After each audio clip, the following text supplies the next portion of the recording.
welcome to Get Academy Plus. So today we are going to discuss about the equivalent circuit of three-phase induction machine. Till now we have discussed about the principle, working and construction of the induction machine. What are the different parts of the induction machine? How are the different concepts of the rotating magnetic field? What are the concepts of the relative speeds वगैरह we have discussed about till now. In this particular lecture we are going to discuss about equivalent circuit of induction machine. How we will derive the equivalent circuit of induction machine from the equivalent circuit of the transformer. We will discuss about this and then we will go for the next different parameters formulation in this particular lecture. ठीक है, तो मैं इस lecture में discuss करने वाला हूँ equivalent circuit of three phase induction machine के बारे में.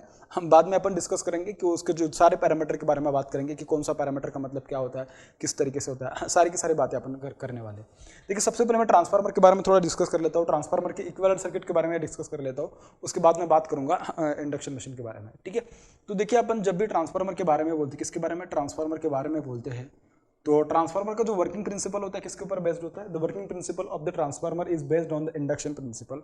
इलेक्ट्रोमैग्नेटिक इंडक्शन के ऊपर ट्रांसफार्मर बेस्ड होता है. समझ में आ रही बात. और उसका जो वर्किंग प्रिंसिपल जो होता है किसके ऊपर, उसका जो वर्किंग प्रिंसिपल का जो उसका वोल्टेज का ऑपरेटिंग इक्वेशन होता है, वोल्टेज या this is equals to what, induced EMF, मैं उसको डायरेक्टली बोलता हूँ. EMF induced in the winding of the transformer is equals to 4.44 multiply by flux multiply by 5 multiply by what, turns per phase, number of turns per phase.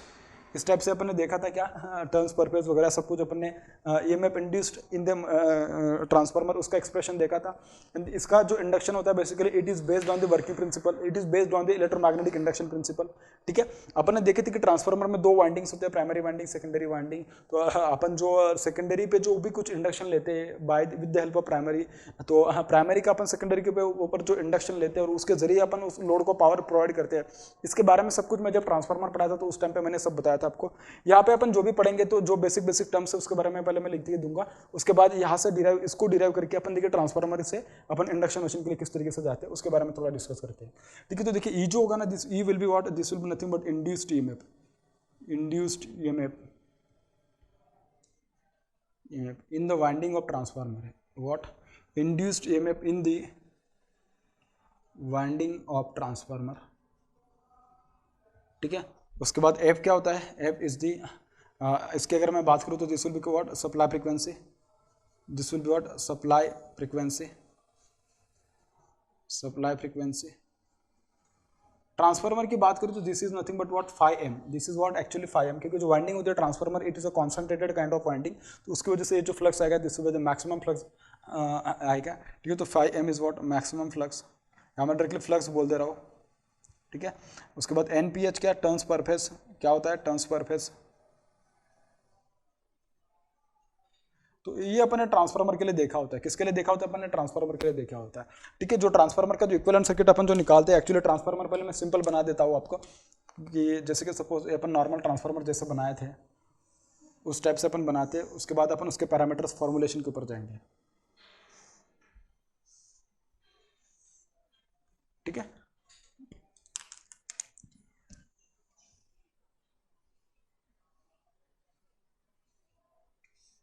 ये winding है transformer की. ठीक है,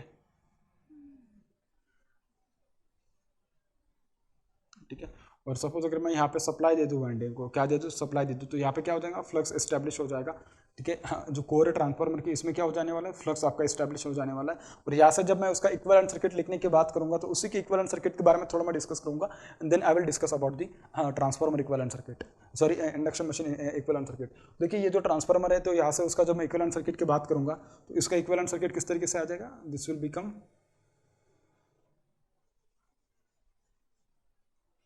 like this, इस type से आने वाला है.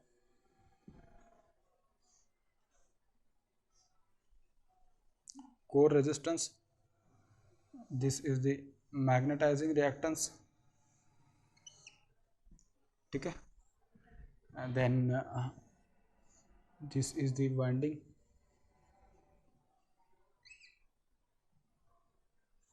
ये सेकेंडरी वाइंडिंग.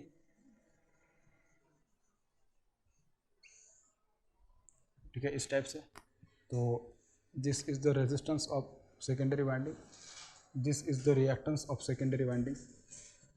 ठीक है, इस टाइप से. ठीक है, तो इनके जो पैरामीटर्स उनका नाम मैं लिख देता हूँ कि this is the resistance of the core which is called as RC, this is the reactance of the core which is called as magnetising reactance XM, this is the resistance of the primary winding, so this is R1, this is the reactance of the primary winding, so this is JX1, ठीक है। This is the EMF induced across the primary winding, so it is called as E1, similarly this is EMF induced across the secondary winding, it is called as E2, ठीक है। तो यहाँ पे आपके पास क्या होता है ना कि लोड कनेक्टेड होता है, यहाँ पे क्या ना एक लोड कनेक्टेड होता है आपके पास, इस टाइप से आपके पास क्या होता है लोड होता है in case of the transformer, ठीक है। तो मैं इसको बोल देता हूँ कि दिस इज द लोड, तो ये यहाँ पे जो आएगी आपके पास लोड की वोल्टेज आएगी, आपके पास क्या आ जाएगी लोड की वोल्टेज आ जाएगी V2, हाँ ठीक है। This is the reactance of the secondary winding, this is the resistance of the secondary winding, ठीक है। और लोड में जाने वाली करंट होगी उसको मैं बोल दूंगा I2 which is equals to what IL, I2 will be equals to what IL, इस टाइप से होने वाला है आपके पास, हाँ ठीक है। सिमिलरली इसमें जो करंट जाएगी this will become what I1, इसको I1 डैश बोलते हैं एक्चुअली, दिस इज I1, यहाँ पे जो करंट जाएगी दिस विल बी I0, और दोनों को अगर मैं ऐड करूँगा तो यहाँ से जो करंट आएगी that will be what I1, that will be what I1, और यहाँ पे क्या ना मैं सप्लाई कनेक्ट करूँगा, यहाँ पे क्या मैं सप्लाई कनेक्ट करूँगा, ठीक है। और इस टाइप से मैं उसको कंप्लीट करने वाला सर्किट को, इस टाइप से क्या है ना मैं सर्किट को कंप्लीट करूंगा। तो ये अपन जब ट्रांसफार्मर के बारे में पढ़ते हैं तो ट्रांसफार्मर का इक्विवेलेंट सर्किट अपन इस टाइप से निकालते हैं, और इसी सर्किट को यूज़ करके अपन जब ट्रांसफार्मर के इक्विवेलेंट जब अपन इंडक्शन मशीन के बारे में बात करेंगे तो उसमें थोड़ा कुछ बात करेंगे। देखिए आपके पास जब आप ट्रांसफार्मर की बात करते हो तो ट्रांसफार्मर आपके पास देखिए दो अलग अलग वाइंडिंग्स होते हैं, क्या होते हैं दो अलग अलग वाइंडिंग्स होते हैं, जिसको आप बोलते हैं कि जहाँ पे सप्लाई करते हो, सप्लाई कनेक्ट करते हो उसको आप प्राइमरी बोलते हो, जहाँ से आप आउटपुट लेते हो उसको सेकेंडरी बोलते हैं। सिमिलरली जब मैं इंडक्शन मशीन के बारे में बात करूँगा तो इंडक्शन मशीन में क्या होगा ना कि प्राइमरी और सेकेंडरी की जगह पे वहाँ पे स्टेटर और रोटर दो अलग अलग टर्म्स आपको देखने के लिए मिलेंगे। ट्रांसफार्मर के केस में देखा जाए तो देखिए ट्रांसफार्मर के लिए क्या होता है प्राइमरी होता है और क्या होता है ना सेकेंडरी होता है। तो जब मैं इंडक्शन मोटर की बात करूँगा, किसकी जब मैं इंडक्शन मोटर की बात करूँगा तो इसके इक्विवेलेंट पैरामीटर देखिए क्या आने वाला है, प्राइमरी के करस्पॉन्डिंग आएगा यहाँ पे उसको बोलोगे आप स्टेटर, और जो सेकेंडरी के करस्पॉन्डिंग जो टर्म आएगी उसको तुम बोलोगे क्या रोटर, उसको तुम क्या बोलोगे रोटर बोलने वाले हो, ठीक है। जैसे आपके पास देखिए प्राइमरी वाइंडिंग का रेजिस्टेंस होता है, प्राइमरी वाइंडिंग का रिएक्टेंस होता है, सिमिलरली सेकेंडरी वाइंडिंग का भी रेजिस्टेंस और सेकेंडरी वाइंडिंग का भी क्या रिएक्टेंस है। जैसे इसके लिए होता है सिमिलरली स्टेटर का भी रेजिस्टेंस होगा, स्टेटर का भी रिएक्टेंस होगा, क्या बोल रहा हूँ मैं, स्टेटर का भी रेजिस्टेंस होगा और स्टेटर का भी रिएक्टेंस होगा। R1 plus what JX1, these are the parameters of what primary, these are the parameters of what primary. Similarly R1 plus JX1, these will be the parameters of what, these will be the parameters of the stator, these will be the parameters of what stator, इस type से रहने वाला है। जैसे इसके लिए similarly आप secondary के लिए भी बात कर सकते हो कि सेकेंडरी के लिए देखिए आपके पास क्या है R2 और JX2 लिखा है आपने। सिमिलरली जब आप इसके लिए लिखोगे रोटर के लिए तो रोटर के लिए भी क्या आ जाएगा R2 आ जाएगा और X2 आ जाएगा, क्या आ जाएगा R2 आ जाएगा और X2 आ जाएगा। बात समझ में आ रही है बेटा मैं क्या बोल रहा हूँ आपको, ठीक है समझ में आ रहा है, आई होप कि शायद आपको समझ में आ रहा है। तो देखिए जब मैं उसका इंड्यूस्ड ईएमएफ का एक्सप्रेशन लिखूंगा यहाँ पे जब मैं उसका इंड्यूस्ड ईएमएफ का एक्सप्रेशन लिखूंगा तो देखिए किस टाइप से आ जाएगा, E1 is equals to 4.44 multiply by A multiply by flux 5 multiply by what number of turns N1 multiply what number of turns N1, इस टाइप से लिखूंगा। सिमिलरली जब मैं ट्रांसफार्मर के लिए जब मैं उसके नंबर ऑफ टर्न्स के बारे में जब induced EMF secondary of the transformer के बारे में बात करूंगा तो उसका जो इंड्यूस्ड ईएमएफ जो सेकेंडरी होता है उसका इंड्यूस्ड ईएमएफ का वैल्यू होता है E2 is equals to what 4.444 multiply by A multiply by flux 5M multiply by what N2, इस टाइप से होता है। तो अगर आप दोनों का रेशियो लोगे तो देखिए आपको क्या मिलेगा, आपको मिलेगा E1 अपॉन E2, क्या मिलेगा E1 upon E2 is equals to what N1 upon N2 is equals to what N1 upon N2, इस टाइप से आपको कुछ मिलने वाला है। बिल्कुल सही है। तो ये बेसिक जो टर्म्स होते हैं आपके पास, इन टर्म्स से आपको बहुत सारी इन्फॉर्मेशन मिल जाती है और आपको बस इसी के अकॉर्डिंग ही सोचना होता है, ठीक है। तो आपको देखिए यहाँ पे इस तरीके से मिल गया। लेकिन जब आप इंडक्शन मशीन की बात करेंगे तो इंडक्शन मशीन में क्या होगा, जैसे कि ट्रांसफार्मर के बारे में क्या होता है ना, प्राइमरी और सेकेंडरी दोनों साइड अगर देखा जाए तो फ्रीक्वेंसी कैसे होती है, कांस्टेंट होती है। फ्रीक्वेंसी कैसे होती है, ट्रांसफार्मर कांस्टेंट होती है। ट्रांसफार्मर के बारे में कहा जाए तो ट्रांसफार्मर अपने आप में कैसे स्टैटिक डिवाइस है, ट्रांसफार्मर के अपने आप में स्टैटिक डिवाइस है, ठीक है। सिमिलरली अगर जब मैं इंडक्शन मशीन की बात करूँ और इंडक्शन मशीन को अगर मैं बात करूँ तो इंडक्शन मशीन भी क्या बोला जाएगा, जब अगर सपोज मैं एट नो लोड या ठीक है, अगर मैं एट नो लोड अगर इंडक्शन मशीन की बात करूं, स्टेटर को मैंने एक्साइट कर दिया और रोटर को मैंने अगर शॉर्ट सर्किट कर दिया है तो उसको तुम बोल सकते हो स्टैटिक ट्रांसफार्मर। इंडक्शन मशीन को क्या कहा जा सकता है, induction machine can be called as static transformer, I can call it as what static transformer. जब इंडक्शन मशीन आपकी क्या है ना, जब रोटेट नहीं कर रही वो वाली कंडीशन पे, I can call it as what static transformer, ठीक है। जब रोटेट करेगी तो बात अलग है, इसको तुम डायनामिक बोल सकते हो, डायनामिक ट्रांसफार्मर, क्योंकि क्या होता है ना, क्योंकि स्टैटिक की पूरा का पूरा उसका जो वर्किंग प्रिंसिपल है वो भी तो मतलब ट्रांसफार्मर की तरह इंडक्शन प्रिंसिपल के ऊपर आपका इंडक्शन मशीन बेस्ड है, क्योंकि जो भी पावर आ जाएगी आपके पास स्टेटर में, वो पावर क्या हो जाएगी आपके पास रोटर में जाएगी इंडक्शन प्रिंसिपल के जरिए। Means what, the power will be transferred from stator to rotor with the help of induction principle, with the help of what, induction principal.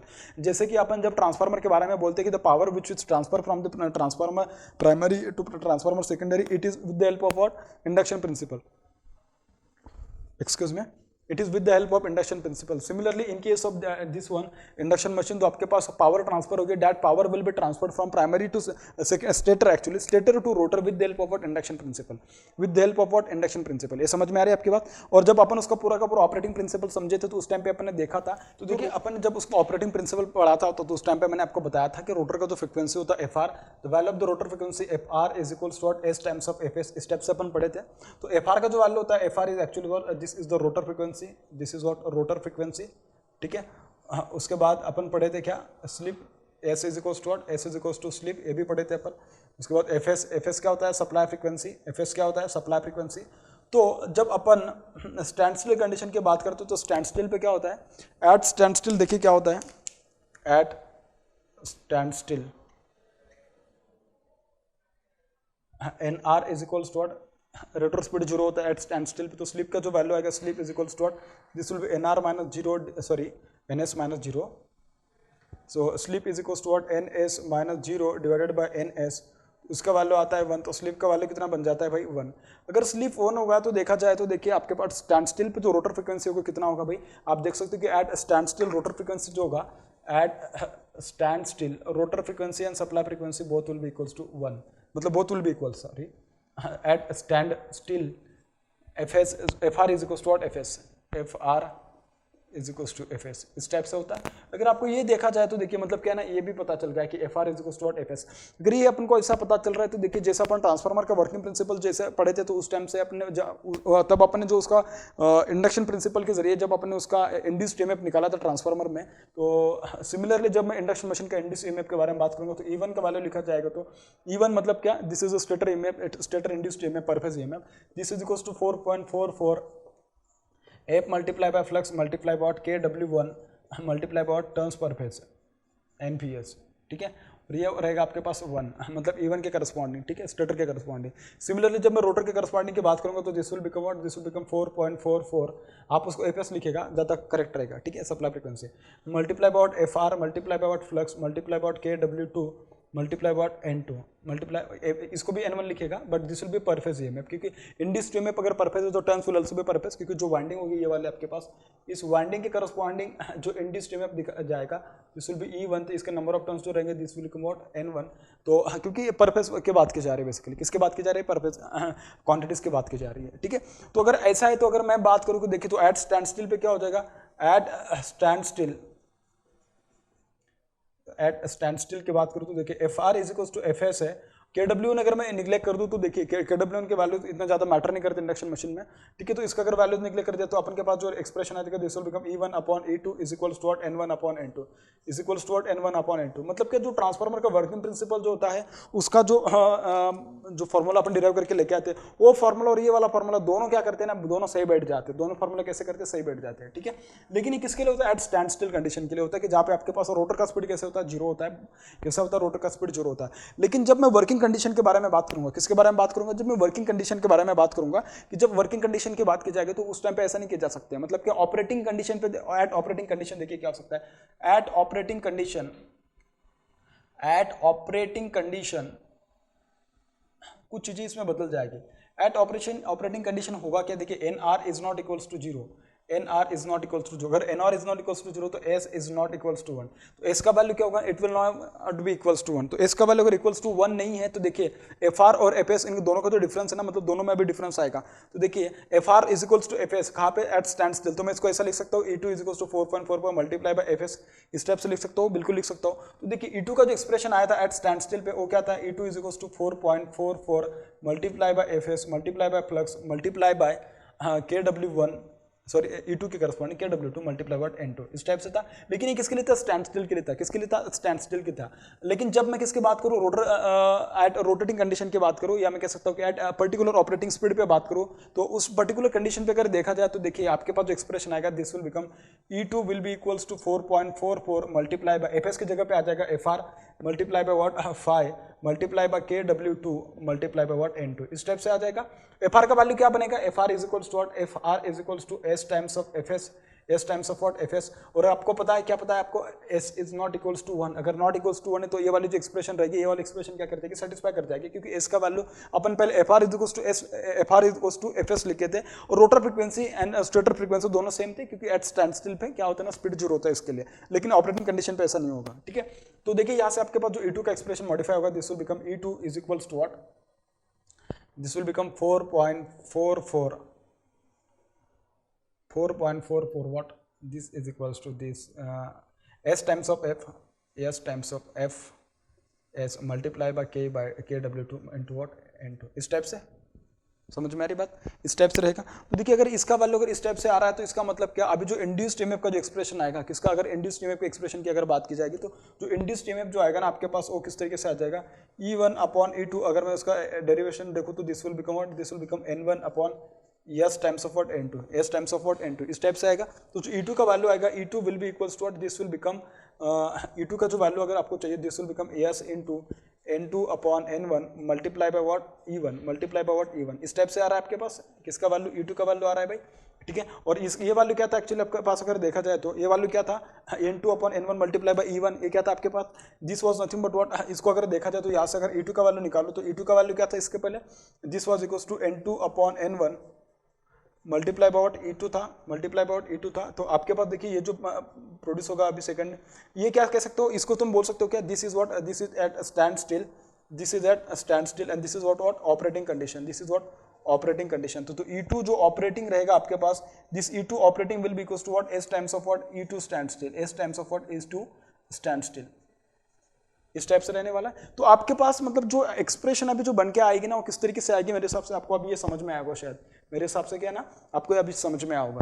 तो जहाँ जहाँ पे फ्रीक्वेंसी वाले कंपोनेंट रहेंगे पूरे के पूरे इक्विवेलेंट सर्किट में, तो वो कंपोनेंट चेंज हो जाएंगे, क्योंकि जब आप ऑपरेटिंग कंडीशन पे बात करोगे तो ऑपरेटिंग कंडीशन पे स्लिप का वैल्यू इक्वल्स टू 1 नहीं होगा, तो जो पूरा का पूरा जो इक्विवेलेंट सर्किट था ट्रांसफार्मर का, वो क्या हो जाएगा? अभी चेंज हो जाएगा फॉर इंडक्शन मशीन। क्योंकि इंडक्शन मशीन में जो रोटर फ्रीक्वेंसी होती है ना, वो चेंज होते जाएगी जैसे जैसे आप अपना स्पीड चेंज करते जाओगे। वैसे एट स्टैंड स्टिल पे अलग हो सकती है, रोटेटिंग कंडीशन पे अलग हो सकती है, और बाकी कंडीशंस पे भी अलग हो सकती है। तो उसके अकॉर्डिंग आपका जो इंड्यूस्ड ईएमएफ होगा उसका भी वैल्यू चेंज होगा। वो किस तरीके से चेंज होगा, अपन जब आप उसका वैल्यूज और उसका जब पूरा का पूरा एनालिसिस करेंगे तो उस टाइम पे अपन को भी अच्छे से पता चल जाएगा उसके बारे में, ठीक है। तो मैं क्या करूंगा, पहले प्राइमरी का सर्किट कंसिडर करूंगा, स्टेटर का, उसके बाद तो रोटर का, उसमें क्या चेंज होते हैं, कैसे होते हैं, उसके बारे में अभी मैं डिस्कस करता हूँ, ठीक है। तो देखिए जैसे अपने पास ट्रांसफार्मर का एक प्राइमरी सर्किट है ट्रांसफार्मर का, मतलब this is the primary of the transformer, ठीक है। चाहे तो उसके नीचे मैं नाम भी लिख देता हूँ, this is the primary of the transformer, this is what? This is the secondary of the transformer, secondary,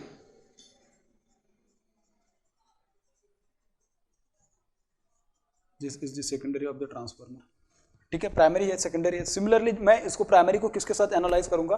primary is equivalent to the stator of the induction machine and secondary of the transformer is equivalent to the rotor of the induction machine. तो देखिए जब मैं primary का stator के साथ जब analysis करूंगा तो किस तरीके से आएगा, और जब सेकेंडरी का जब मैं रोटर के साथ सेकेंडरी का जब मैं रोटर के साथ एनालिसिस करूंगा तो किस तरीके से आएगा। देखिए हाँ, equivalent circuit of stator, equivalent circuit of stator, और ऑब्वियस है कि स्टेटर किसका होगा? इंडक्शन मोटर का होगा। जब मैं इक्विवेलेंट सर्किट ऑफ स्टेटर की बात करूंगा तो देखिए इक्विवेलेंट सर्किट में क्या आएगा, जैसे आपके प्राइमरी ऑफ ट्रांसफार्मर में होता है, सेम पैरामीटर्स इसमें भी आने वाले, ट्रांसफार्मर इसमें भी आने वाले, इंडक्शन मशीन में। देखिए इसमें किस टाइप से आने वाले हैं,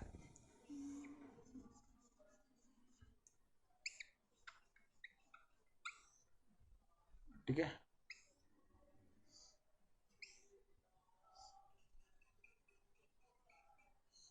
इस टाइप से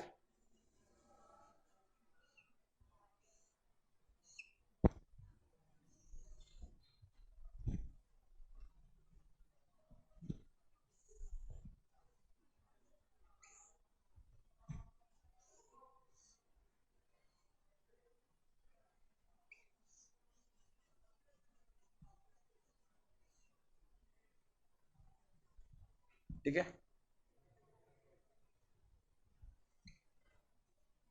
तो ट्रांसफार्मर की तरह जैसे मैंने वहां पे लिख के बताया था आपको कि this is the resistance of the primary, this is the reactance of the primary, this is the induced EMF of the primary. Similarly यहाँ पे क्या होगा, this is the resistance of the stator, this is the reactance of the stator, this is the induced EMF of the stator, induced EMF of the stator, this is what, this is the magnetizing reactance, ठीक है।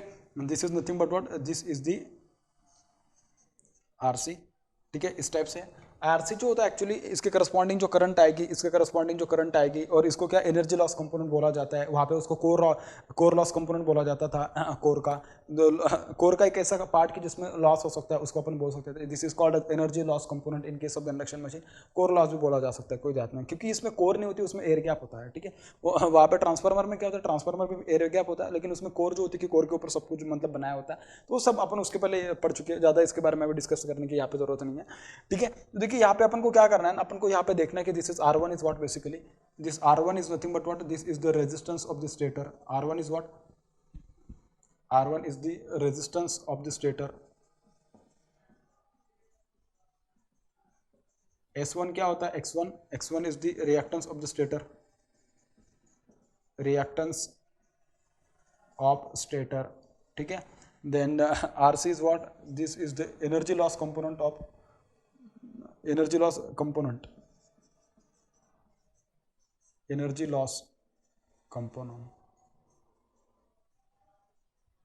XM is what, this is the magnetizing component।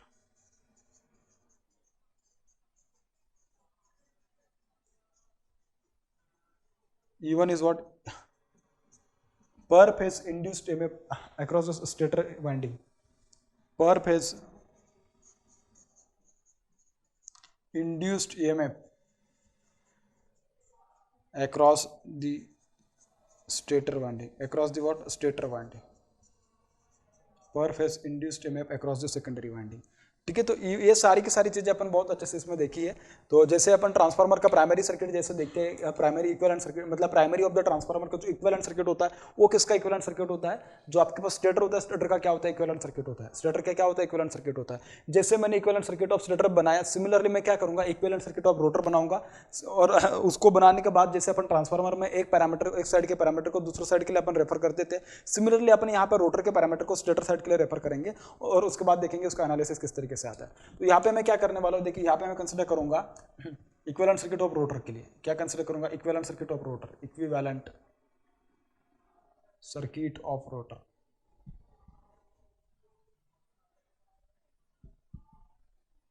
Equivalent circuit of what, rotor, इस type से, ठीक है। तो आप देख सकते हो यहाँ पे कि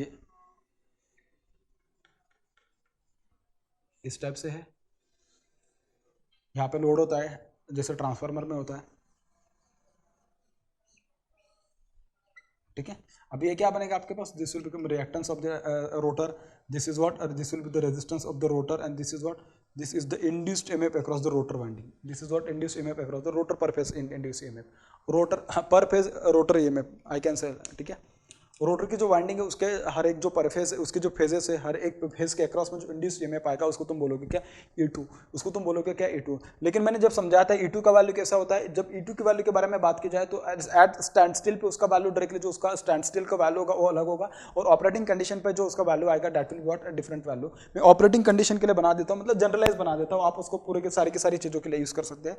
तो E2 का जो वैल्यू होगा this will become what, ES times of E2, where this is what, this is stand still and this is what, this is operating one. मैं डायरेक्टली उसको ऑपरेटिंग के लिए बना देता हूँ, सो डैट उसमें ज़्यादा आपको प्रॉब्लम नहीं आएगी अंडरस्टैंड करने के लिए कि ये क्या बना दिया एक्चुअली ऐसे इस टाइप से, ठीक है। तो क्योंकि आपको पता है कि E2 फ्रीक्वेंसी के ऊपर डिपेंड करता है, बट अगर E2 फ्रीक्वेंसी के ऊपर डिपेंड करता है तो देखिए मैं वही लिख रहा हूँ बार बार,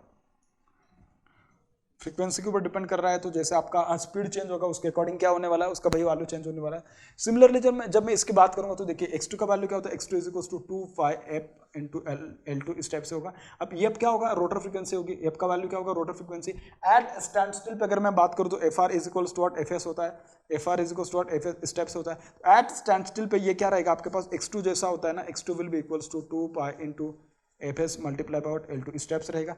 लेकिन जब मैं उसको ऑपरेटिंग कंडीशन पे लेके आऊंगा तो ऑपरेटिंग कंडीशन पे उसका वैल्यू चेंज हो जाएगा, तो this will become 2 pi multiply by S multiply by F S multiply by what L2 इस टाइप से रहेगा। तो ये बन जाएगा आपके पास s times of what, this will become s times of x2 and this x2 is actually what, this is a stand still x2। तो ठीक है, तो मैं इसको डायरेक्टली सभी का मतलब डायरेक्ट ओवरऑल अगर मुझे बताना होगा तो मैं इसको बोलूंगा s times of x2।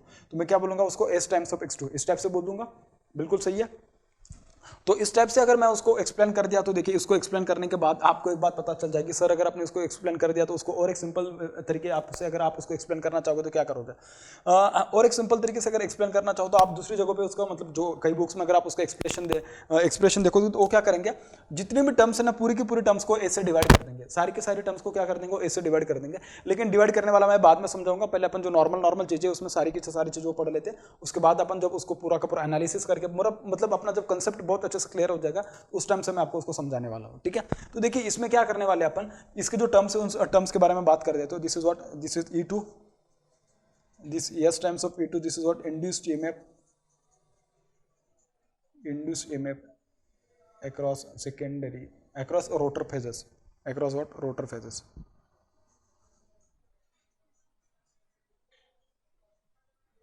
Then R2 is what, rotor resistance. R2 is what, rotor resistance. Then s times of x2 is what, s times of x2, this is the rotor reactance, this is what, rotor reactance. अब आप में से कुछ लोग बोलेंगे कि sir आपने उसको जनरलाइज बना दिया तो उसमें स्टैंड स्टिल के लिए कुछ अलग बनाया नहीं या बताया नहीं, और आपने वो ऑपरेटिंग कंडीशन के लिए अलग बनाया नहीं। देखिए मैंने इसके लिए बोल दिया था आपको कि अगर आप स्टैंड स्टिल के लिए मैंने इसको पूरा का पूरा उसको बना दिया, ठीक है, आप चाहे तो उसको ले चाह सकते कि for operating condition, for what, operating मतलब आपकी मोटर किसी एक पर्टिकुलर स्पीड पे ऑपरेट करेगी, कुछ पर्टिकुलर लोड को फीड कर रही है, ऐसा मेरा कहने का मतलब फॉर ऑपरेटिंग कंडीशन। ठीक है, अपार्ट फ्रॉम स्टैंड स्टिल, ऐसा मेरा कहने का मतलब है। ठीक है, this is also for what, for operating condition, for what, operating, for operating condition जिसमें स्लिप का value s is equal to 1 नहीं है, तो उस पर्टिकुलर कंडीशन के लिए आपको ये सब बातें पता होना जरूरी है। ठीक है, तो देखिए अपन ने जैसे इक्विवेलेंट सर्किट ऑफ स्टेटर पढ़ा, सिमिलरली मैंने इक्विवेलेंट सर्किट ऑफ रोटर पढ़ दिया, जिसमें जितने भी पैरामीटर इसमें सिमिलरली जितने पैरामीटर इसमें अपन सारे के सारे पैरामीटर से आप अच्छे से वाकिफ हो गए। अब अपन देखेंगे कि जब अपन पैरामीटर्स को जब रेफर करेंगे तो पैरामीटर को किस तरीके से रेफर किया जाएगा। क्या बोल रहा हूं मैं, जब अपन पैरामीटर्स को रेफर करेंगे प्राइमरी से सेकेंडरी या सेकेंडरी से प्राइमरी, तो उस टाइम पे अपन किस तरीके से उसको रेफर करने वाले उसके बारे में भी अपन बात कर लेंगे अभी। ठीक है, तो देखिए जैसे अपन सेकेंडरी ऑफ द ट्रांसफार्मर उसके पैरामीटर को जैसे अपन लोड जब प्राइमरी की ओर जब ट्रांसफर करेंगे, सिमिलरली मैं क्या करूंगा, रोटर पैरामीटर को मैं स्टेटर की ओर अभी ट्रांसफर कर रहा हूँ, रोटर पैरामीटर्स को मैं अभी स्टेटर साइड के लिए ट्रांसफर कर रहा हूँ। पहले अपन सबसे पहले क्या करते हैं, जैसे इन दोनों को मैंने लिखा है, सिमिलरली मैं उन दोनों को एक दूसरे के बगल में लिख लेता हूँ, सो दैट अपन को फीलिंग आ जाए कि दोनों कैसे मतलब कि ट्रांसफार्मर की तरह दिखते हैं इस टाइप से। ठीक है, तो देखिए किस टाइप से दिखेंगे, equivalent circuit, equivalent circuit of induction motor. ठीक है,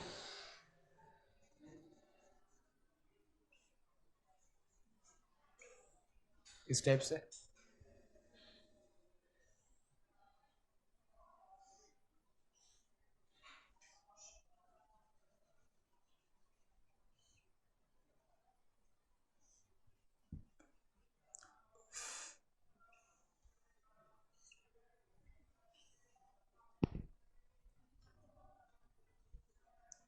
स्टेटर इक्विवेलेंट सर्किट बन गया आपके पास।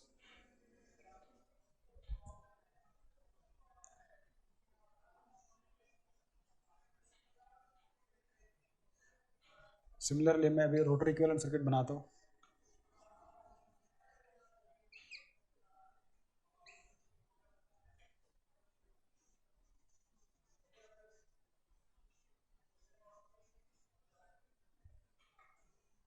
ठीक है, और रोटर को क्या है ना मैं शॉर्ट कर देता हूँ, रोटर को क्या है ना मैं शॉर्ट कर देता हूँ।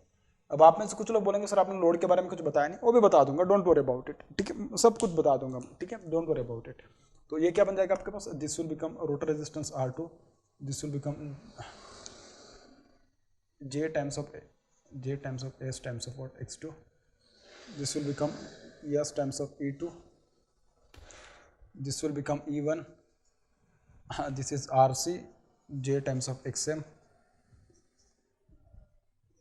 R1, and this is what, this is nothing but j times of x1 R1 and this is what j times of x1, इस स्टेप से बनेगा।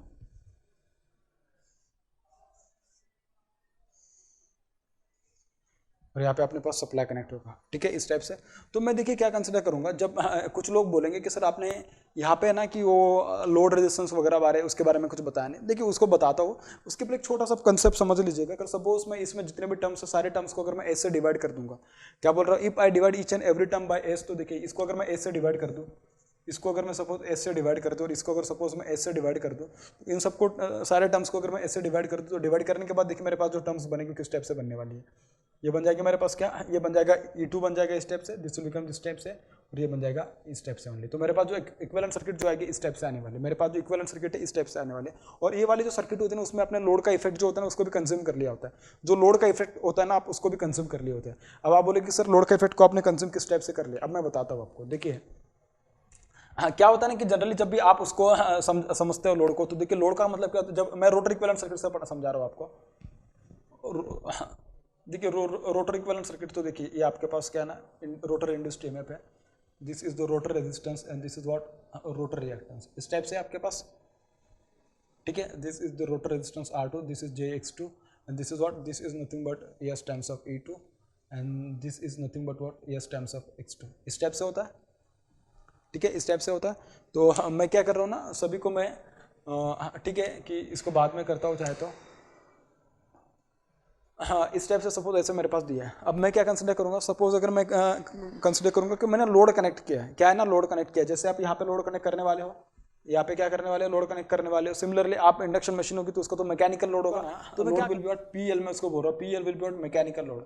लोड कैसा होगा आपके पास, it will be mechanical load, ठीक है, मैकेनिकल लोड। तो अपन उसको लिखेंगे torque multiply by what omega, इस स्टेप से अपन मैकेनिकल लोड को लिखते हैं, ठीक है, इस स्टेप से लिखते हैं। लेकिन अब मैं क्या करूंगा, जो लोड है ना उस लोड का मैं उस लोड को रिप्रेजेंट करूंगा उसके इक्विवेलेंट रेजिस्टेंस से। क्या बोल रहा हूं मैं, load will be replaced bye its equivalent resistance. क्या बोल रहा हूं मैं, load will be replaced bye its equivalent resistance, ठीक है। Load will be replaced bye its equivalent resistance. अगर मैंने लोड को उसके इक्विवेलेंट रेजिस्टेंस से सपोज अगर मैंने उसको रिप्लेस कर दिया, तो उसको रिप्लेस करने के बाद देखिए हाँ उसका जो वैल्यू आएगा एक्चुअली क्या आएगा, लोड का जो रेजिस्टेंस होगा उसका वैल्यू जो बनेगा बेटा, this will become RL is equals to what, R2 into 1/S-1 इस स्टेप से बन जाएगा। क्या बोल रहा हूँ मैं, R2 इंटू 1/S-R2 इस टाइप से बन जाएगा, ठीक है। तो ये होता है उसको दिखाने का तरीका, ठीक है। ये वाला भी यूज किया ना पूरा का पूरा सर्किट सही है, लेकिन इसमें ना उसका लोड का इफेक्ट आ जाता है। लेकिन कुछ लोग बोलेंगे कि सर आप उसको तो यहाँ पे कंसिडर करें नहीं, भाई उसको भी समझा के दिखा देता हूँ, ठीक है। जब मैं उसको इसमें कनेक्ट करूंगा तो देखिए मेरे पास जो रेजिस्टेंस आएगा वेरिएबल रहेगा। वेरिएबल इसके लिए क्योंकि आप जिस तरीके से चेंज करोगे लोड को, मतलब लोड को चेंज करना मतलब क्या, मैकेनिकली लोड आप उसमें क्या करने वाले, अप्लाई करने वाले। तो जैसा स्पीड कम होगा ज्यादा होगा उसके अकॉर्डिंग आपका स्लिप चेंज होगा, जैसा स्लिप चेंज होगा उसके अकॉर्डिंग आपका जो लोड रेजिस्टेंस है RL भी क्या होने वाला है, चेंज होने वाला है। लोड रेजिस्टेंस RL भी क्या होने वाला आपके पास, चेंज होगा जैसा आपका स्लिप चेंज होगा। तो स्लिप के करस्पॉन्डिंग आपका RL चेंज होने वाला है। अगर RL चेंज होगा तो देखिए मेरे पास क्या है ना, मुझे बस टोटल रेजिस्टेंस देखो मैं, तो टोटल RT जो होगा रोटर सर्किट में मुझे देखना है whether total RT in this particular circuit including this one and including this one वो इसके बराबर आ रहा है कि नहीं आ रहा है। क्योंकि जो मैंने कंसिडर करके बताया था वो सही था गलत था वो मैं समझा देता हूँ, ठीक है। देखिए मेरे पास क्या है, this is R2 plus what, plus R2 by S, this is R2 by S minus उसको तो मल्टीप्लाई करूंगा तो R2, देखिए ये से ये कैंसिल हो जाएगा। तो मेरे पास जो टोटल RT आ रहा है which is equal to what, R2 by S, और ये जो टोटल रोटर सर्किट में जो टोटल रेजिस्टेंस आ रहा है R2 बाई S आ रहा है, इसका मतलब क्या, उसमें लोड का इफेक्ट को मैंने कंसिडर कर लिया। इसमें अगर मैंने लोड का इफेक्ट कंसिडर कर लिया मतलब क्या है ना, ये वाली जो सर्किट है विथ शॉर्टेड दिस पार्ट, ये वाली जो सर्किट है ना, this circuit is indicating that this is accurate circuit, this is very small circuit and I think that this is easy to understand rather than making the circuit more and more quite complicated, it is not that much very important. मुझे लगता है कि आपका concept बहुत अच्छा से समझना बहुत जरूरी है, क्योंकि आप क्या करोगे ना, ये बड़े बड़े सर्किट निकालोगे उसमें इसको ऐड करोगे उसको ऐड करोगे 1/s के टर्म्स करोगे, उससे बेहतर है ना कि स्मॉल सर्किट में उसको कन्वर्ट कर दो। स्मॉल सर्किट को कंसिडर करके आगे आप उसका आराम से एनालिसिस कीजिएगा, देखना आपके सारे क्वेश्चन सही से बन जाएंगे आपको। लेकिन समझ में आना जरूरी है कि आपने इसमें क्या किया ना, इसमें आपने उसका लोड का इफेक्ट कंसिडर कर लिया। अगर आपने यहाँ पे लोड का इफेक्ट कंसिडर कर लिया तो इतना बड़ा सॉल्व करने की जरूरत कुछ भी नहीं है मेरे हिसाब से। तो ठीक है, अगर आप चाहती हो तो डेफिनेटली भाई इस सर्किट को क्या कीजिएगा, इसी सर्किट को क्या कीजिएगा, इसकी जगह पे कीजिएगा, लिखिएगा, कोई दिक्कत नहीं, मुझे कोई प्रॉब्लम नहीं है। लेकिन मैं चाहता हूँ कि मेरे स्टूडेंट कम से कम टाइम में अच्छे से अच्छा क्वेश्चन का आंसर लेके आए, यही मेरा हमेशा मोटिव होता है। अगर ये आप समझ जाओगे तो बहुत ही बेटर है, तो डेफिनेटली बहुत अच्छा रहेगा। ठीक है, आई होप कि शायद आपको समझ में आएगा। लेकिन मैं जो एनालिसिस करूंगा, I will make analysis considering this two equations, considering this two parts, and I will consider only this particular circuit, I will not consider this circuit. तो आप अगर आपको लिखना है तो आप उसको एक जगह पे लिख लीजिएगा, क्योंकि आपको भी पता होना चाहिए, क्योंकि मुझे पता था, इसके लिए मैं उसको इस तरीके से लिखने की कोशिश कर रहा था। ठीक है, तो देखिए मैं अभी क्या करूंगा, इस सर्किट को इस साइड के लिए रेफर कर दूंगा, रोटर को मैं स्टेटर साइड के लिए रेफर कर दूंगा, तो इसको मैं हटा देता हूँ फिर। तो देखिए आपके पास जो सर्किट है, सर्किट किस तरीके से मॉडिफाई हो जाने वाली है उसके बारे में अभी थोड़ा डिस्कस करते हैं। हाँ, तो क्या है ना, इसको जब मैं इस साइड के लिए रेफर कर दूंगा तो मेरा जो सर्किट है किस तरीके से बन जाएगा, rotor circuit refer to stator side, rotor circuit referred to stator side,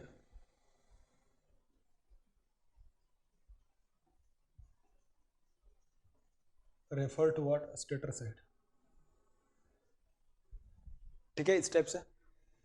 तो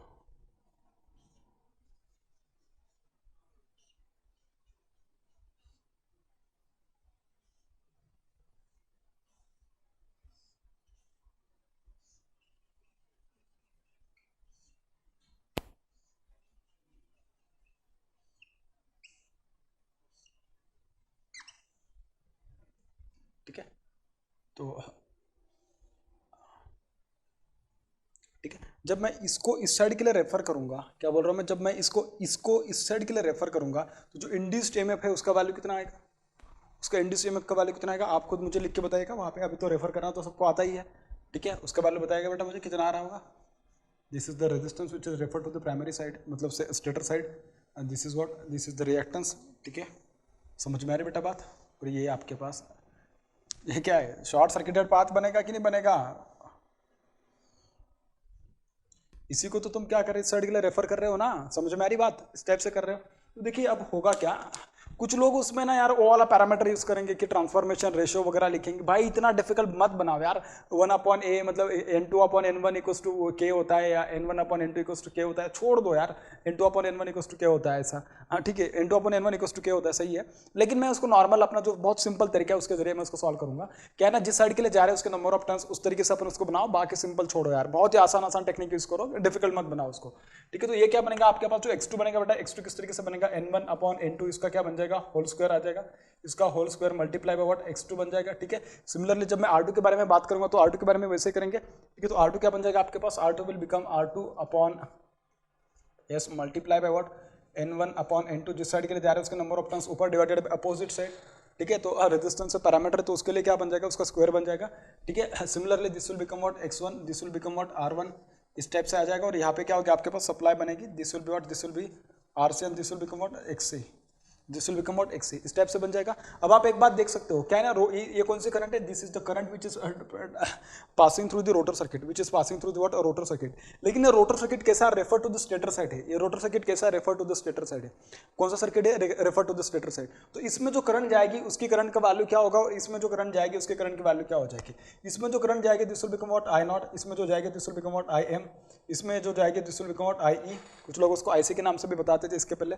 ठीक है, मैं उसको एनर्जी लॉस कंपोनेंट से बोल रहा हूँ तो इसके लिए IE से इंडिकेट कर रहा हूँ, this is what IM, magnetising component of the current, इस टाइप से मैं उसको बोल रहा हूँ। ठीक है, तो यहाँ पे जो करंट जाएगी basically this will be what, rotor current, this will be what, rotor current. और यहाँ से जो आपको जो करंट मिलेगी that will be what, this will be nothing but the, this will be nothing but what, stator current I1, this will be nothing but what, stator current I1, इस type से आ जाएगा। अब ये जो करंट है मैंने उसको क्या ना कि इस साइड के लिए रेफर किया, प्राइमरी साइड के लिए रेफर किया है, और ये रोटर करंट है, actually this will nothing but what I1 dash current, this will nothing but what, this will B I1 dash current. समझ में आ रही बात, जैसे कि इसमें मैंने लिखा था किसके लिए, हाँ ट्रांसफार्मर के लिए, तो ये कौन सी करंट आती थी, I1 डैश के लिए। जब मैं इस सर्किट को इस साइड के लिए रेफर करूंगा तो पूरी की पूरी करंट इसमें चले जाएगी। कुछ बात पकड़ में आ रही है। ठीक है, तो आपके पास जो I1 का वैल्यू आएगा, फिर I1 का वैल्यू कितना बनेगा, I1 is equals to what, I0 plus what, I0 plus I1 bar, sorry I1 dash bar, इस टाइप से आ जाएगा आपके पास। ठीक है, क्योंकि रोटर करंट का कुछ तो एंगल होगा और I0 का भी कुछ एंगल होगा, फेजर क्वांटिटीज है तो उसका एडिशन तो फेजर एडिशन होना चाहिए। ठीक है, तो सिमिलरली जो I1 का एडिशन है, जो I1 का वैल्यू आएगा, I1 will be like this. ठीक है। तो इस टाइप से अपन इस सर्किट को अपन देख रहे हैं कि इस सर्किट में किस तरीके से उसमें भी टॉर्क आएगा, उसमें पावर किस तरीके से आएगी, उसमें कॉपर लॉसेस किस तरीके से आएंगे, ये सारी की सारी बातें अब अपन उसमें डिस्कस करेंगे और देखेंगे किस टाइप से उसका सर्किट एनालिसिस करने वाले हैं। तो देखिए इस टाइप से अपने उसको सॉल्व कर लिया, लिख लिया। अब आप में से कुछ लोग बोलेंगे सर ये वाले जो वोल्टेज आ रही है इसका वैल्यू कितना है। हाँ बेटा इसका वैल्यू आपको बस चीज़ें रेफर करनी थी और कुछ नहीं करना था। यहाँ पे कितने वोल्टेज आ रही है, इंडस्ट्री में कितने आ रही है, E2 आ रही थी, ठीक है। अब E2 है तो इसको ES टाइम्स ऑफ E2 कर दो, क्यों नहीं कर सकता हूँ सर, आपने तो निकाल दिया था ना। हाँ भाई बिल्कुल सही है, क्योंकि R2/S लिख लिया हो, ये याद रखना है, पहले बता रहा हूँ, छोटी छोटी गलतियाँ कर सकते हैं बच्चे। देखिए इस E2 को जब मैं E1 के साइड के लिए रेफर कर रहा हूँ तो देखिए उसका वैल्यू कितना बन सकता है, E2 refer to the E1, तो इसका देखिए जो E2 डैश जो बनेगा आपके पास, this is basically equals to what, N1 upon N2 बनेगा, बिल्कुल सही है। तो this will become N1 upon N2 multiply by what, E2 step से। तो इसको मैं E2 डैश नाम दे दे रहा हूँ। तो यहाँ पे जो इंड्यूस्ड ईएमएफ आएगी this will become N1 upon N2, जिस साइड के लिए जा रहे हैं उसके नंबर ऑफ टर्न्स ऊपर रख दो, डिवाइडेड बाय अपोजिट साइड के, मल्टीप्लाई बाय वोल्टेज, तो उसको क्या कर दोगे, E2 से मल्टीप्लाई करोगे। क्या करोगे, E2 से मल्टीप्लाई करोगे। इतनी बात पकड़ में आ गई, समझ में आ गई मैंने क्या बोला, बिल्कुल सही है, ठीक है। इस टाइप से अब आप में से कुछ लोग जो बोलेंगे ना, अब मैं जो है ना उसका जो इक्विवेलेंट, जब मैंने लोड का कंसेप्ट आपको जब इंट्रोड्यूस करके दिया था, किसके बारे में, जब मैं लोड के बारे में बताया था, तो मैं बताता कि लोड इज रिप्लेस, जो लोड का रेजिस्टेंस होगा, मैकेनिकल लोड जो रहेगा आपके पास, load will be replaced by what, resistance है, लोड रेजिस्टेंस RL से। और RL का जो वैल्यू था RL is equal to what, rotor resistance R2 multiply by what, 1/S-1, इस टाइप से इंडिकेट करके दिया था। इस टाइप से मैंने क्या किया था, इसका उसको इंडिकेट करके दिया था। अब मैं क्या कंसीडर करूंगा, अब देखिए मैं उसको क्या कंसीडर करूंगा, उसी को कंसीडर करके मैं सारे के सारे पावर एनालिसिस के बारे में बात कर देता हूं, क्योंकि पावर एनालिसिस बहुत ज्यादा इंपॉर्टेंट है। क्योंकि जब आप मैकेनिकल पावर के बारे में बात करोगे तो इसमें तुम मैकेनिकल पावर कहां से लेके बताओगे। मैकेनिकल पावर बताने के लिए आपके पास लोड का रेजिस्टेंस का वैल्यू पता होना चाहिए, क्योंकि दैट करंट मतलब लोड का resistance multiply by load current, तो आपको पता चल जाएगा I2R से आप उसका पावर बता दोगे, लोड का पावर। लेकिन यहाँ पे तो लोड का रेजिस्टेंस है ही नहीं है, इसमें आ गया वो वाली बात। लेकिन है ना, मुझे थोड़ा अगर ज्यादा उसको, जब मैं पावर फ्लो पढ़ाऊंगा आपको, तो पावर फ्लो में तो ये चीजें आएगी, उस टाइम पे आपको पता नहीं रहेगा, क्योंकि मैंने उसको तो सर्किट में सिर्फ इतनी चीज बताई थी। तो बस आपकी इन्फॉर्मेशन के लिए मैं उसको भी कंसिडर करके यहाँ पे बता देता हूँ, ज्यादा उसकी जरूरत नहीं पड़ेगी, क्योंकि आप मोस्ट ऑफ द आंसर से यही से फाइंड करके बता दोगे, ठीक है। तो देखिए मैं क्या कर रहा हूँ ना, यहाँ पे अभी मैं क्या कर रहा हूँ, उसका लोड रेजिस्टेंस का कंसेप्ट, लोड रेजिस्टेंस को मैं कंसिडर करके यहाँ पे भी बता देता हूँ कि यहाँ पे उसमें लॉस कितना आने वाला है, पावर कौन से आने वाले, किस तरीके से आने वाली, ये मैं बता दे रहा हूँ, ठीक है। आप ज्यादा उसके बारे में वरी मत करना भी, ठीक है। तो देखिए मैं यहाँ पे उसको कंसिडर करके बता देता हूँ अभी।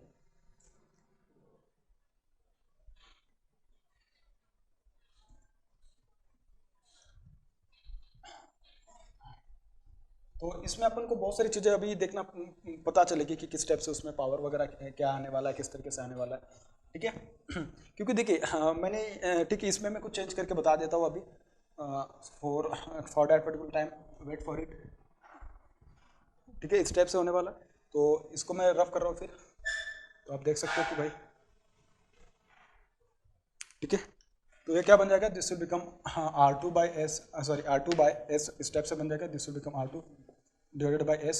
तो देखिए ये बन जाएगा आपके पास, क्योंकि रेफर कर दिया है ना, तो रेफर करने के बाद तो सर्किट तो एक ही बन जाएगी, ठीक है। रेफर करने के बाद तो सर्किट तो एक ही बन जाएगी, तो देखिए सर्किट एक ही बन जाएगी आपके पास, ठीक है। अब इसमें होगा क्या, देखिए यहाँ पे जो ईएमएफ आएगी उसका वैल्यू कितना बना बताया मैंने, E2 था, क्योंकि E2 था ना, तो E2 को जब मैं रेफर करूंगा प्राइमरी साइड के लिए, E2 will be equals to what, जब मैं उसको E2 डैश बोलूंगा तो this will become what, N1 divided by N2, या ठीक है मैं उसको एक्चुअली E1 डैश दिखाना चाहिए, क्योंकि रेफर कर रहे हैं आप सेकेंडरी को प्राइमरी साइड के लिए, तो उसको E1 डैश इंडिकेट करना चाहिए, ठीक है। हाँ, तो this will become N1 upon E2, N1 upon N2 multiply by what, E2 multiply by what, E2, इस टाइप से। तो जब मैं उसको इस साइड से लिखूंगा तो यहाँ पे जो वोल्टेज आएगी this will become N1 upon N2 multiply by what, E2 multiply by what, E2, इस टाइप से आ जाएगा। समझ में आ रही बेटा बात, इस टाइप से।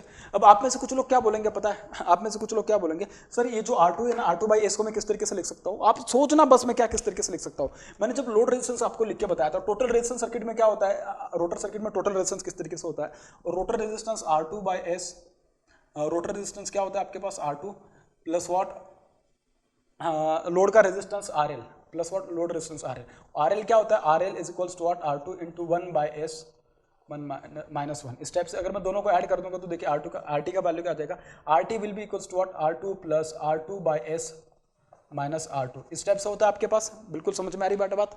ठीक है, अगर इस टाइप से होता है तो मुझे एक बात बोलो, यहाँ से तो देखिए ये कैंसिल हो जाता है, ये कैंसिल हो जाता है, तो आपके पास बचता है क्या, सिर्फ R2/S बचता है। क्या बचता है, R2/S। सिर्फ मैं R2/S इसी के ऊपर अगर बात करूंगा तो आपको मैकेनिकल पावर क्या है ना समझ नहीं आएगी, क्योंकि मैकेनिकल पावर तो आउटपुट आप यहाँ से ले रहे हो, तो आउटपुट में मैकेनिकल पावर कितने जा रहे, तो उसको तुम लिख नहीं पाओगे, क्योंकि जब पावर फ्लो पढ़ाया जाएगा तो उस टाइम पे आपको समझ नहीं आएगा, क्योंकि मैंने यहाँ पे बताया ही नहीं होगा, ऐसा तुम बोलोगे। उसको भी यहाँ पे बता दे रहा हूँ, इसके लिए मैं बता रहा हूँ। ठीक है, देखिए मैंने क्या किया ना, यहाँ पे इसको मैं किस तरीके से लिख सकता हूँ, रेफर किया है ना प्राइमरी साइड के लिए, तो उसको लिखेंगे N1/N2 इसका स्क्वायर मल्टीप्लाई बाय व्हाट, थोड़ा अच्छे से लिखता हूँ,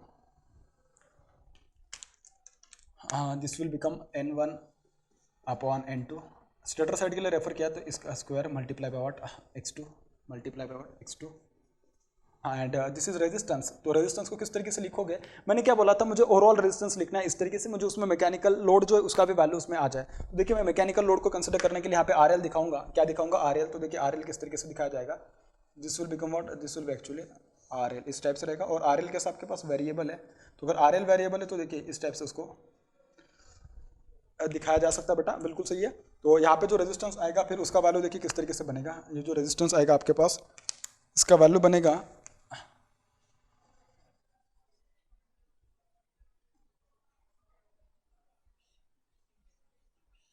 इस टाइप से। तो रेजिस्टेंस R2 जो बनेगा उसको मैं ऐसा लिख, R2 को मैंने क्या ना रेफर कर दिया प्राइमरी के लिए, तो N1/N2 उसका स्क्वायर मल्टीप्लाई बाय R2 इस टाइप से। और जो RL होगा, RL को क्या लिख दूं मैं, हाँ RL can be written as what, it can be written as R2, लेकिन उसको भी तो रेफर किया होगा ना, क्योंकि लोड रेजिस्टेंस को भी तो मैं रेफर करके बता दूंगा ना, तो उसको जब मैं रेफर करके बताऊंगा तो दिस विल बिकम N1/N2 इसका square multiply by what, multiply by R2 into 1/S-1 इस टाइप से बनेगा आपके पास, बिल्कुल सही है। अब बिल्कुल किसी को यहाँ पे कोई डाउट है, बिल्कुल नहीं।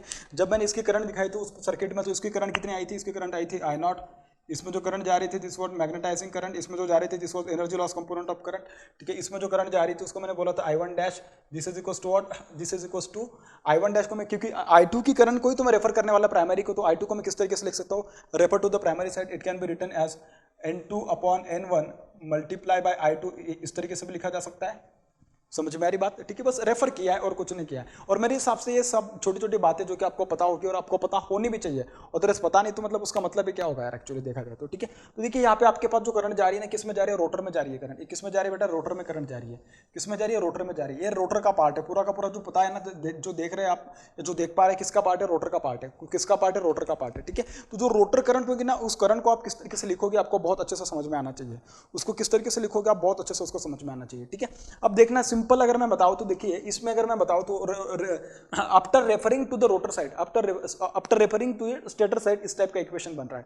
अब सपोज अगर उसने आपको पूछा what are the rotor losses, rotor copper losses के बारे में पूछा, किसके बारे में पूछा उसने, सपोज अगर आपको रोटर कॉपर लॉसेस के बारे में, रोटर कॉपर लॉसेस किस तरीके से लिखोगे, ये किसके बाद है, rotor circuit refer to the stator side, चाहे तो मैं नाम भी लिख देता हूं मैं उसका, क्या, rotor circuit refer to the stator side, rotor circuit refer to stator side, refer to what, stator side, stator side. ठीक है, एक तब का सर्किट है। ठीक है, तो इसमें जो अगर मुझे उसने रोटर कॉपर लॉसेस पूछे, क्या total rotor copper loss, rotor copper losses, इसके बारे में अगर सपोज उसने मुझे अगर पूछा तो ये क्या लिखोगे आप, rotor current, rotor current, rotor current का स्क्वायर, ठीक है, IR का स्क्वायर, रोटर करंट का square multiply by what, rotor resistance R2, मतलब multiply by rotor resistance R2। तो यहाँ पे रोटर रेजिस्टेंस क्या है आपके पास, रोटर रेजिस्टेंस जो है आपके पास बेसिकली देखा जाए तो ये रोटर रेजिस्टेंस है। तो इसमें कितना लॉस होगा, I2 का वैल्यू क्या है, I2 is equals to what, I1 dash है, तो I1 डैश का स्क्वायर, I1 डैश इसका square multiply by what, rotor resistance R2 इस टाइप से। और 3 फेज है तो इसके लिए क्या, 3 से मल्टीप्लाई कर दो, क्या करोगे, 3 से मल्टीप्लाई करोगे। समझ में आ रही बात, जैसे आपने रोटर रेजिस्टेंस के लिए किया, सिमिलरली आप किसके लिए करोगे, लोड के लिए करोगे। तो लोड का आपके पास लोड कौन सा है, एक्चुअली मैकेनिकल है, क्यों, क्योंकि इंडक्शन मशीन है, इनपुट इलेक्ट्रिकल, आउटपुट क्या होगा, मैकेनिकल। अगर लोड मैकेनिकल है तो अगर सपोज मैंने पूछा आपको, क्या पूछा मैंने, सपोज अगर मैंने आपको पूछा कि what is the mechanical power, क्या पूछ रहा हूं मैं, मैकेनिकल पावर। तो मैकेनिकल पावर के लिए कैसे लिखोगे, मैकेनिकल पावर, क्या बोल रहा हूं मैं, mechanical power is equals to what, mechanical power is equals to R2 into 1, मतलब रोटर में जाने वाली करंट कौन सी भी, IR, रोटर करंट IR इसका 3 फेज तो 3 इनसे मल्टीप्लाई करना पड़ेगा, multiply by rotor resistance R L dash, उसको रेफर किया तो इसके लिए आर एल डैश, ठीक है। तो ये आपके पास जो करंट आएगा this will become out 3 into rotor current के आपके पास I1 डैश है यहाँ पे, तो I1 डैश का स्क्वायर, इसके लिए बता रहा हूँ, इस सर्किट के लिए बता रहा हूँ। बाकी नॉर्मल सर्किट के लिए तो रोटर करंट से ही आप उसको मल्टीप्लाई करोगे। रोटर करंट क्या होता है, I2 होता है, और रोटर से भी वहां से भी आप उसको बता सकते हो, कोई दिक्कत नहीं है, ठीक है। तो ये बन जाएगा आपके पास I1 डैश का square multiply by rotor resistance RL, RL का वैल्यू क्या होता है, RL is R2 multiply by 1 by S minus 1, क्या होता है 1 बाय S माइनस 1, इस टाइप से होता है। तो आप इससे भी आप उसको बहुत आसानी से सॉल्व कर सकते हैं, इससे भी क्या कर सकते हैं ना, आप उसको बहुत आसानी से सॉल्व कर सकते हैं। तो बहुत आसान होता है यार, इसमें बिल्कुल भी कहीं पर डिफिकल्टी आनी नहीं चाहिए मेरे हिसाब से, क्योंकि जो अपन इतना आसान तरीके से उसको पढ़ रहे हैं और ये सारी चीज़ें तो मतलब मेरे हिसाब से तो आपको बहुत अच्छे से पता है ही। तो मैं उसको किसके लिए बता दिया पता है, अगर सपोज उसने सपोज सिर्फ और सिर्फ आपको अगर ये वैल्यूज दे दी है कि मतलब RL का मतलब R2 दे दिया और R2 भी दे दिया, रोटर रेजिस्टेंस दे दिया और रोटर करंट दे दिया, तो आप आराम से देखिए क्या क्या निकाल सकते हो वहाँ से। आप रोटर इनपुट निकाल सकते हो, रोटर इनपुट क्या होगा, एयर गैप पावर वगैरह, जब मैं उसके बारे में पढ़ाऊंगा पावर फ्लो में तो उस टाइम पे समझाऊंगा, इस टाइम पे अब यहाँ पे नहीं। लेकिन रोटर में कॉपर लॉसेस कौन से हो रहे तो ये आपको पता चल जाएगा रोटर करंट और रोटर रेजिस्टेंस से, और ऑपरेटिंग कंडीशन दिया तो स्लिप से भी पता चल जाएगा अपन को, ठीक है ना। तो स्लिप से भी अपन को क्या पता चल जाएगा, बिल्कुल ये पता चल जाएगा, ठीक है।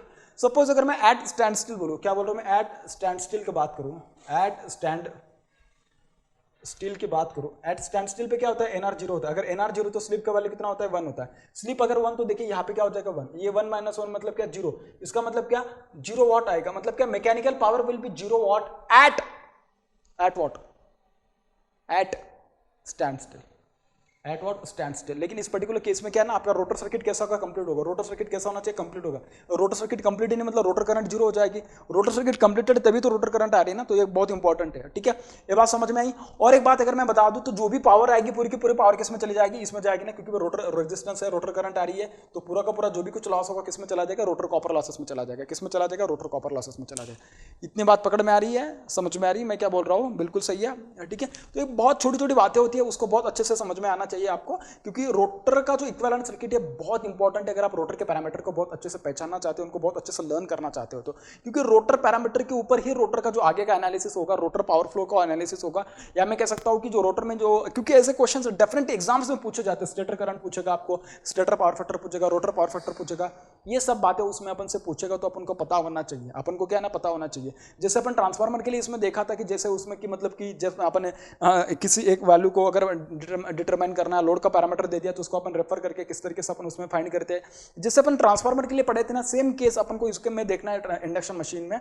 और यहाँ पे मैंने आपको दो तरीके से बताया कि जब आप उसको लोड का रेजिस्टेंस का इफेक्ट डायरेक्टली कंसीडर करके R2/S के कंसेप्ट से भी आप उसको जा सकते हैं, नहीं तो क्या है ना, लोड रेजिस्टेंस कंसीडर करके भी आप उसको जा सकते हैं। दोनों तरीके से मैंने बता दिया। और अगर कॉपर लॉस पूछे तो किस तरीके से निकालोगे, मैकेनिकल पावर लॉस पूछोगे तो किस तरीके से निकालोगे। आई होप कि शायद आपको सारी चीजें समझ में आई होगी। अगर आपको ये सब चीजें समझ में आई तो मैं उसका और छोटा सा कंसेप्ट समझा देता हूँ आपको। देखिए कंसेप्ट क्या हो सकता है इसमें, सपोज अगर आप में से कुछ लोग जिन्होंने अगर डायरेक्टली ऐसा कुछ लिखा ही नहीं होता, डायरेक्टली क्या है ना, ऐसा कुछ लिखा ही नहीं होता है डायरेक्टली, सपोज अगर डायरेक्ट यहाँ पे शॉर्ट कर दिया होता, क्या है ना, यहाँ पे शॉर्ट कर दिया होता, क्या है ना, यहाँ पे शॉर्ट कर दिया होगा, इस टाइप से कर दिया होगा, और डायरेक्टली R2/S इसी कंसेप्ट से अगर आप जा रहे होंगे तो उसमें क्या आपको ये वाला और ये वाला ये दोनों मिल पाते हैं, क्या बोल रहा हूं मैं, मैकेनिकल पावर और रोटर कॉपर लॉस दोनों आपको मिल पाते। अगर आपने इस तरीके से उसको लिखा होता तो बिल्कुल मिल पाते। कैसे भाई, अरे भाई मुझे एक बात बोलो, R2/S आपको पता है, बिल्कुल सही है, R2/S आपको पता है। देखिए इन दोनों को अगर मैं ऐड करूं तो देखिए मुझे क्या मिलने वाला है, इन दोनों को अगर मैं ऐड करूं, इन दोनों को ऐड करने के बाद मुझे क्या मिलने वाला है, ऐड तो कीजिएगा ना यार, क्या ही बड़ी बात है उसमें। देखिए रोटर कॉपर लॉस कहते हैं आपके पास 3 times of I1 dash square, I1 और ये dash 3 times of I1 dash इसका square multiply by what R2 plus what ये 3 टाइम्स ऑफ I1 डैश इसका square into what R2/S minus 3 times of I1 dash I2 का square multiply by what R2, इस type से। देखिए यहाँ से cancel क्या हो जाएगा, यहाँ से भी कैंसिल होगा, this will B cancel and this will become what cancel, तो दोनों कैंसिल हो जाएंगे, तो आपके पास बचेगा क्या, सिर्फ बचेगा 3 times of I1 dash I1 का square multiply what R2 divided by S। तो यही पावर आएगी और यही पावर तो इसमें आ रही है बेटा बात, समझ में आ रही बात? सॉरी ये तो आपने n1 बाई n2 डैश, अरे भाई तो उसको कंसिडर कर लिया है वहाँ पे, कंसिडर कर लिया मैंने उसको, जो R2 में यहाँ पे लिख रहा हूँ ना, this R2 is what, actually this R2 is nothing but the resistance refer to the primary side या resistance refer to the stator condition, stator side. समझ में आ रही बात? उस तरीके से मैं उसको लिख रहा हूँ, क्योंकि I1 डैश में तो उसका इफेक्ट आ जा रहा है, तो अभी सर रेजिस्टेंस में भी आया है, क्योंकि ठीक है ना, रेजिस्टेंस ये वाला जो लिखूंगा मैं R2, this will be what, this R2 will be nothing but n1 upon n2 का स्क्वायर मल्टीप्लाई बाय R2, इस टाइप से रहेगा। तो आपको एक बात पता चली क्या, अगर आप डायरेक्टली सिर्फ उसको इस साइड को मतलब डायरेक्टली I2 इसको R2 बाई H को कंसेप्ट कंसिडर करके ही अगर आप उसको सॉल्व करोगे तो भी आंसर आने वाला है। अगर आप उसको उस साइड से लेके जाओगे, मैकेनिकल पावर और रोटर कॉपर लॉस इन दोनों को लेके जाओगे तो भी आपको आंसर मिलने वाला है। दोनों साइड से आपको आंसर मिलने वाला है, आपके ऊपर डिपेंड है आपको कौन सा आसान लगता है। मैंने तो आपको दोनों साइड बता दिया, अगर आपको जो आसान लगेगा आप उसको भी ऑप्ट करें तो भी चलेगा, लेकिन एग्जाम में जिस तरीके से उसने पूछा उस तरीके से आपको आंसर लिखना होगा, क्योंकि अपन को उसी के अकॉर्डिंग मार्क लाना है एग्जाम में। ठीक है।